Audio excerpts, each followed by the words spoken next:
Ustaz Anas Maltan.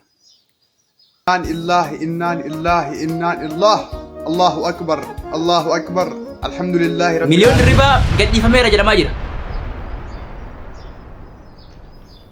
Miliyoon mana hidhaati ba'ee amma gara mana isaa galaa jira jechuudha. Kabajamtootaaf jaalatamtoota keenya mata duree garaagaraa qabannee isiniif dhiyaanne. Mata duree lammeen kun kan barsiisoo fi akeekkachiisoo yaada garaagaraa irratti kan kennan ta'a. Kan biraa immoo faniidhaan xumura. Gama biraatiin gurbaan kun guyyoota muraasa dura uffata dhabee kan viidiyoo irratti faca'ee jiru yoo ta'u, Araboonni biyya Dubai Emirates kiiloomeetira 2,000 ol lakkaa'amu deemanii ganda sana muluu uffataa fi nyaata kennaniifi deeman. Dhaggeeffadhaa viidiyoo kana. كل أهالي القرية شايفين Yaa هنا الأطفال sababa gurbaa kanaa ganda guutuu qariyaa guutuu gargaara jedhaa jiran. Gama biraatiin Ustaaz Anas Muhammad maal ta'an? Wanti Ustaaz Anas Muhammad tahan harka namaatiin osoo hin taane motoratu ittiin garagalee miidhaa jabaa asii fi kana buqqisee jechuudha. Harka tana jechuudha.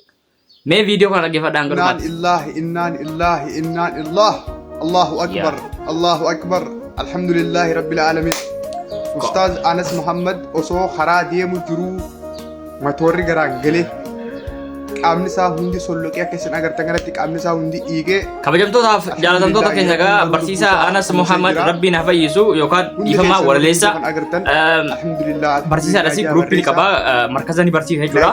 Akkasumas walaloos jeedaloos wanta takka takka ofiifis uumee nashiidaa munashiddoota muslimaati. Rabbi haa fayyisu, Rabbi aafiyaa isaa bakka itti haa deebisu. Akka yaadutti dhiifama naa godha nuuf kolcha. Agindaan tun tan isiin dhufteef inni miidhamee osoo hin taane motoraan deemaa beeksisuudha. Makiinaa barbaadee jechuudha. Walumatti afaan Oromooti kun. Kun muudii kee qotaati. Makiinaan akka bitamuufis abdii qabna. Rabbi makiinaa itti haa horuu siin jenna. Uummata Harargee, uummata kabajaa qabu keessaa dhalate makiinaa bituun xiqqaata jalatti jarriin bitanii makiinaa. Takkaa sheekotii kutaa biraatiin makiinaan bitamee hin beeku. Biyya jaraa kana keessatti sheekotiin jira kan miilaan deeman muraasa. Isinii gala hin bitanii fi hin danda'anii jechuu barbaadetani. Gama biraatiin miliyoon dirribaa gadhiifameera jedhamaa jira. Miliyoon dirribaa yoo gadhiifame haalli jireenya isaa iyyuu yaaddeessaa ta'a.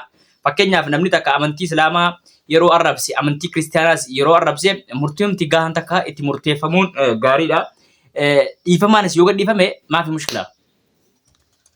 Yoo dhiifama walii godhamee akka inni lammuu badiisarraa baratee itti deebi'etti maaliifi amantichi araarama namaaf godha jedhamee akka jedhamuuf akka amantichatti karaa amantichaatti namni saabamuuf yoo dhiifama godhameefis gaariidha.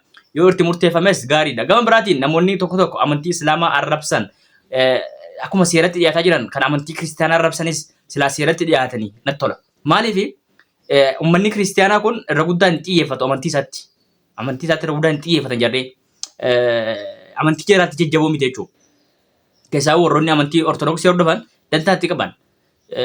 Bakka amma fakkeenyaaf Nasraan Gursum akka mala jettee arrabsite.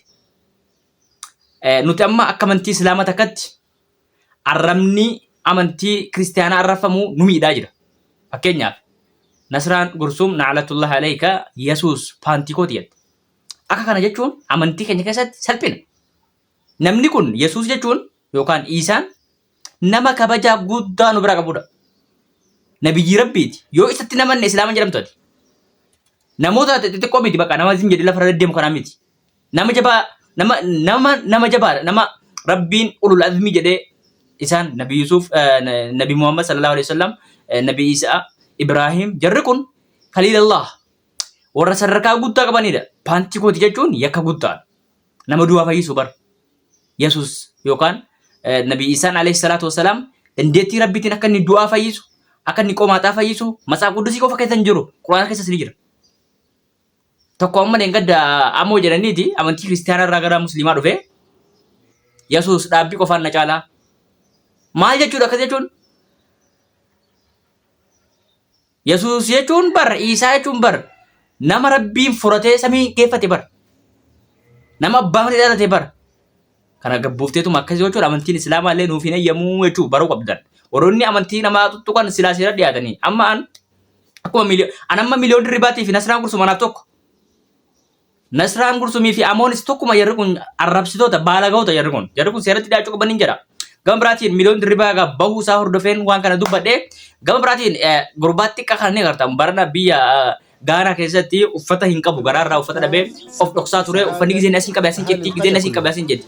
Sanaan booda viidiyoon sun baalaarii bahee biyyoota addunyaarra faca'ee sanaan booda Araboonni hedduun faranjii hedduun arganii gargaarsaaf karaa saaquu yaalaa turanii jechuudha. Gama biraatiin dargaggeessi kun tiiktokara biyya UK biyya United States of biyya United Arab Emirates irraayi dhaqee sababaa tokkicha gurbaa kanaatiif ganda guutuu gargaara jechuudha. Akki kuni sababaa milkii si taasisa jechuudha. Rabbiin gaafa si kaatee jechuudha. Kabajamtootaaf jaalatamtoota keenya yaadni keenya har'aa kana fakkaata. Subscribe godhaa jirtanii adaraa subscribe godhaa, like illee godhaa. Videos hanga dhumaatti ilaalaa. Yaada keessan comment irratti kaadhaa. Yoo wanti nuti dubbanne kun isinii ta'uu dhabee yookaan dogongorri jiraate nu sirreessuudhaaf qophii nuti isin dhaggeeffachuudhaaf qophiidha. Hanga dhuma sagantaa kanaatti warroonni nu hordoftan nagaan nuuf tura. Warroonni hanga dhuma sagantaa kanaatti nu hordoftan lakkoofsa takka barreessuudhaan nu yaadachiisa. Warroonni subscribe barbaadan lakkoofsa lama barreeffadhaa subscribe isin goona. Akkasii isiniin jedha galatoomaa.